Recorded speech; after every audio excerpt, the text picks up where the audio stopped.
Assalamualaikum warahmatullahi wabarakatuh. Pada kesempatan kali ini, kami dari kelompok 1 ingin memaparkan materi mengenai Discovery Learning Model atau model pembelajaran penemuan terbimbing. Video ini diajukan untuk memenuhi salah satu tugas mata kuliah dari belajar pembelajaran pendidikan jasmani yang dilaksanakan pada semester genap tahun ajaran 2020 sampai dengan 2021. Dosen pengampu oleh Ibu Dr. Ega Trisna Rahayu, SPD, MPD. Berikut nama-nama dari kelompok 1. Ada Melani Putri, Mirza Mahendra, Mita Nuramalia, Muhammad Ferdian Rusmana, Muhammad Rahmadika, Muhammad Hilman Atya Rahman, Nisha Amanda Zanira, Nizam Faiz Ghazali, Putra Zulfikar Ali Hakim, Putri Firdasari. Kelompok 1 dari kelas 4F Angkatan 2019. Pendidikan Jasmani Kesehatan dan Rekreasi. Fakultas Keguruan dan Ilmu Pendidikan. Universitas Singaperbangsa Karawang.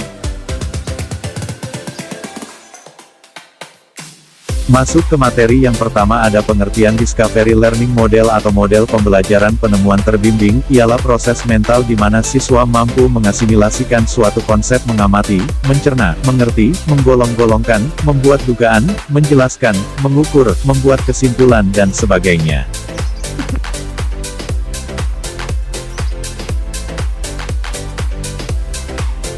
Berikutnya ada konsep Discovery Learning Model, merupakan model pembelajaran yang mengarahkan siswa untuk belajar mencari dan menemukan sendiri.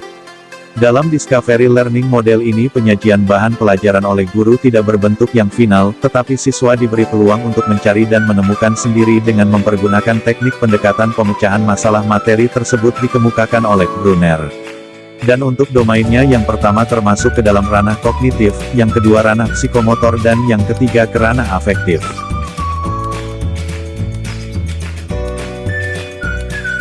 Selanjutnya ada karakteristik, yang pertama yaitu menekankan pada proses belajar, mendorong terjadinya kemandirian. Memandang siswa sebagai pencipta kemauan. Berpandangan bahwa belajar merupakan suatu proses, mendorong siswa untuk mampu melakukan penyelidikan, menghargai peranan pengalaman kritis dalam belajar, mendasarkan proses belajarnya pada prinsip-prinsip kognitif.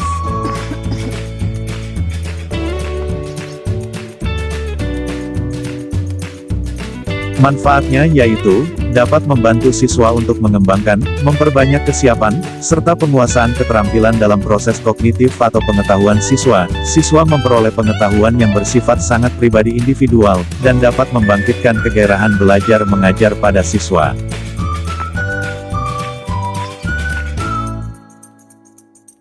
Tujuannya yaitu, siswa memiliki kesempatan untuk terlibat aktif dalam pembelajaran, siswa belajar menemukan pola dalam situasi konkret maupun abstrak, siswa juga belajar merumuskan strategi tanya jawab yang tidak rancu, membantu siswa membentuk cara kerja bersama yang efektif, membangun sikap aktif, kreatif, dan inovatif dalam proses pembelajaran.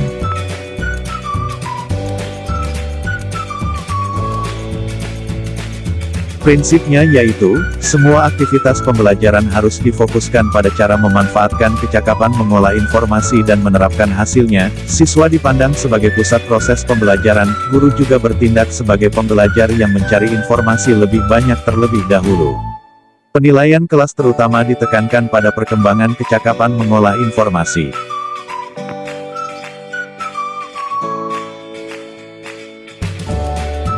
Berikutnya ada keunggulan dan kelemahannya.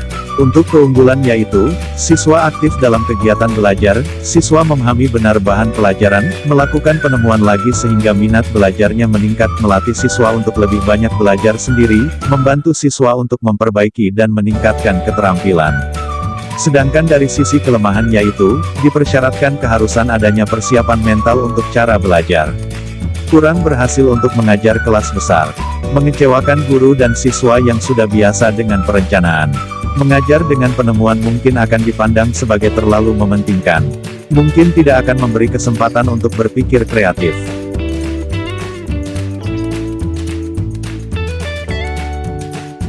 Selanjutnya ada langkah-langkah pelaksanaannya yaitu, stimulasi atau pemberian rangsang. Pada tahap ini siswa dihadapkan pada sesuatu yang menimbulkan kebingungan, problem statement atau pernyataan atau identifikasi masalah di mana guru pendidikan jasmani memberikan kesempatan kepada siswa untuk mengidentifikasi masalah-masalah yang relevan dengan bahan pelajaran, data collection atau pengumpulan data. Tahap ini siswa diberi kesempatan untuk mengumpulkan berbagai informasi yang relevan, membaca literatur, mengamati objek, dan wawancara.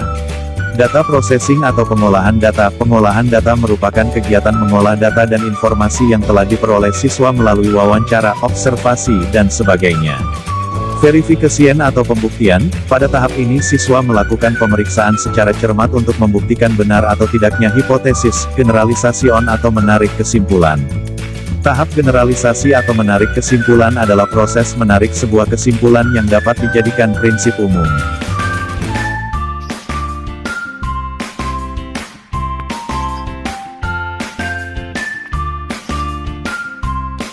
Berikut contoh skenario yang mungkin teman-teman semua bisa lihat dari gambar tersebut.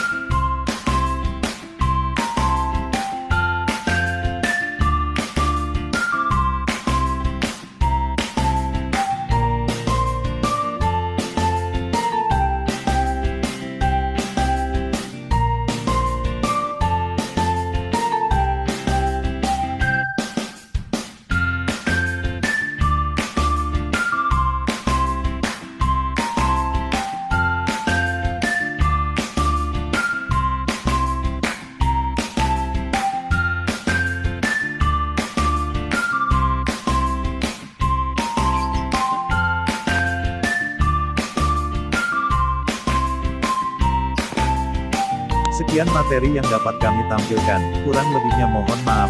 Wassalamualaikum warahmatullahi wabarakatuh.